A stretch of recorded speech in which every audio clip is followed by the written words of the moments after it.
I'd recommend it as a mandatory read for all Americans. So, spoiler alert. If Loudon is right, specific members of our own lawmaking body should not only be voted out, but possibly charged with failing to register as foreign agents, if not charged with treason. Those who do not share in America's beliefs, traditions, and culture should be exposed and dealt with in the legal system rather than rewarded by re-election and a platform from which to do us harm. And there are plenty of these people, including but not limited to Chuck Schumer, whose 1998 senatorial candidacy was backed by a Communist Party USA splinter group, and Nancy Pelosi, who was a keynote speaker at an event in San Francisco that was co-sponsored by the local chapter of the Democrat Socialists of America. By the way, a socialist is a socialist whether or not they tack on the dubious title of Democrat. All of them seek to replace our system and way of life with that touted by Karl Marx. There is also a lot of information Loudon has shared in White House Reds about Joe Biden, who has created multiple crises for the country. Our schools, our medical system, our law enforcement community, social services, the national treasury, American taxpayers, etc. In point of fact, he didn't just create a crisis here and there.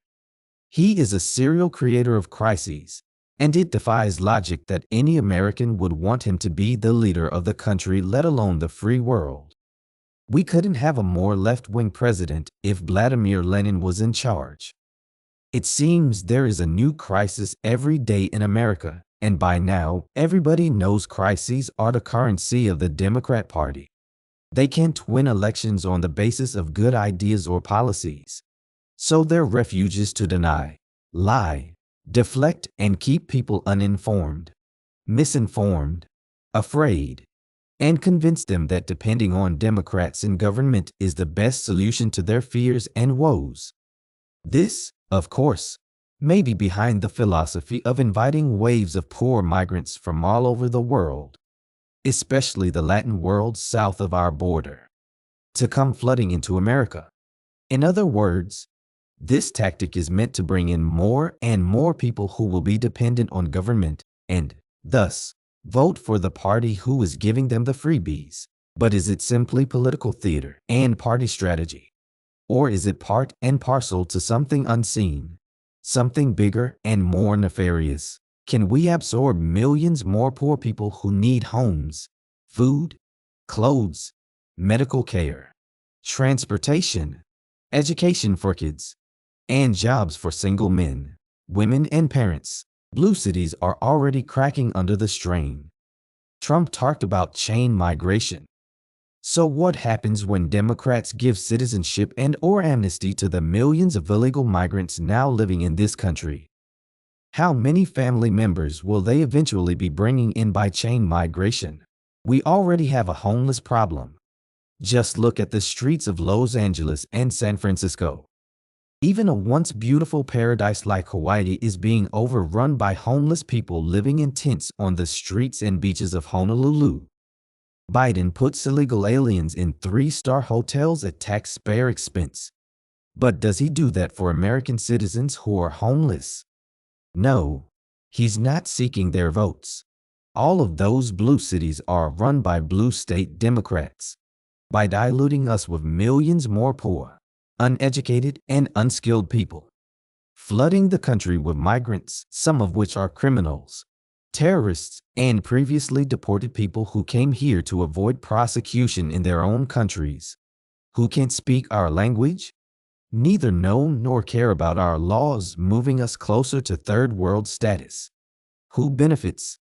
The weasel that pops up on that question is Communist China and any other adversaries we have who want America crushed. China is a godless Marxist country whose intent is to displace America the beautiful, one nation under God, and take the top tier as the world's sole superpower no matter what they have to do to get there. Who else is persuasive enough, if not rich enough, to be able to cause a sitting president of the United States to blatantly and persistently violate his oath of office, flagrantly violate federal laws, and constitutional responsibilities. Get him to participate in the systematic ruination of the Republic and our institutions. Ignore the Constitution and thumb his nose at the orders of federal judges? And by what means is this happening? Money, senility, extortion, political ideology. What then? It's hard to imagine an American presidential administration doing what the Biden administration has been doing to this country. It is absolutely unprecedented. Either they are the most incompetent group of people in history, or they are working for somebody other than America.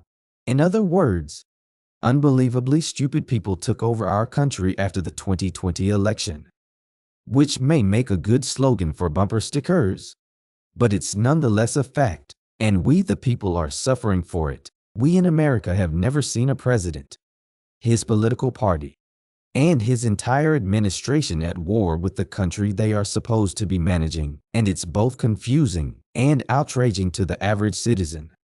As we said, people are already talking about the likelihood of civil war as the only solution to the socio-political divide in America, and some have suggested it's time for a divorce between right and left Americans. But are these divisions being created by our enemies? Are false flags fluttering everywhere? Is there a counterattack we can use?